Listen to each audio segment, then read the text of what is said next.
Hey guys, thank you so much for watching. My name is Ciearra. I live in Ohio and garden in Zone 5B. I also take care of a bunch of house plants.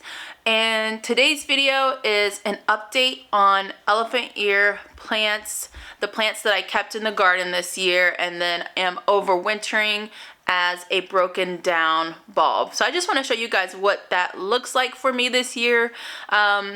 Every other year has been me keeping them in like a paper bag, and this year is just a little bit different, kind of out of laziness, but I mean it's pretty much the same thing. In the bag, out of bag, doesn't really matter. But let me show you what it looks like for me.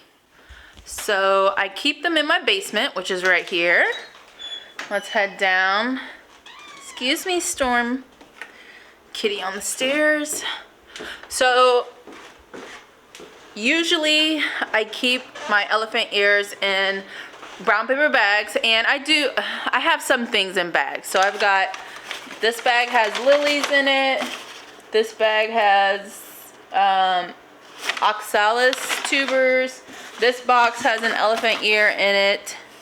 And I've got some potted elephant ears here that are dormant that I'm just gonna leave just like that.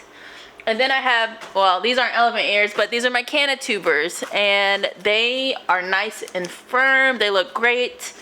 There are canna tubers down here too. I've got elephant ears, small elephant ears right here, and they're nice. The bulbs are nice and solid. They're not squishy, which means they are okay. Here's a pot that has elephant ears in it. I've got a lot going on down here actually. I've got some canna seeds. There are begonia tubers down here. And let me see what else. So while we're down here, I might as well just show you guys everything. So here are my elephant ear bulbs, and they are doing great. What you want to make sure to look for when you're checking on your bulbs over winter is that they're firm. I didn't cut off all the stuff off of here. It doesn't really matter. But when I go to plant this again in February, I'll just cut off all of this extra. But you want to make sure that the bulb is firm to the touch. You don't want anything squishy or wet.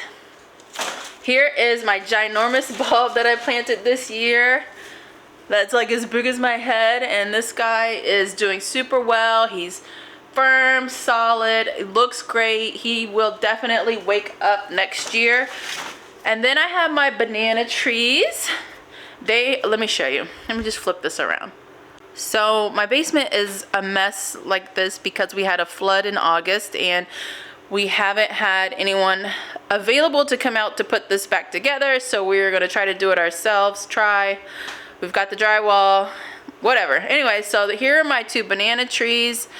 I ended up just throwing them in a plastic bag while they're in their pots, and then brought them in here into the basement. The basement stays cool enough for them to stay asleep, but not freeze, which is perfect for these banana trees, perfect for the mangave I have down there, and perfect for all of the bulbs that I have here. So yeah, it's not perfect, the setup, but it works because the basement is cool, it's dry, it's not moist or anything like that. So these tubers and bulbs are able to sleep and stay asleep. So these tubers and bulbs and grasses, I have my lemongrass there. Hopefully, I brought this guy in super late. I hope he will be okay. I think he will, because he was still green when I brought him down, but then he slowly started to drab. This is my first year overwintering it inside. Usually I just buy a new one each year. So we'll see how that guy wakes up. But the elephant ears are dry, they're dormant. Banana trees, dry, dormant. Kitty cat, always in my business. Hi, miss. Hi, miss. Yeah, she's a good girl. So this is a super rough video for everything, lighting, everything that's going on. But I just wanted to show you guys what my overwintering looks like here for me. I've done this several years. Usually the tubers are all bagged up, but and they're usually stored like in a cabinet or something. But because the basement flooded, we just decided to stack everything up down here on the shelf, and it's just right here. I will be starting all of my tubers and bulbs and all those things like that in February, usually mid to late February. My elephant ears, I like to start those as early as possible.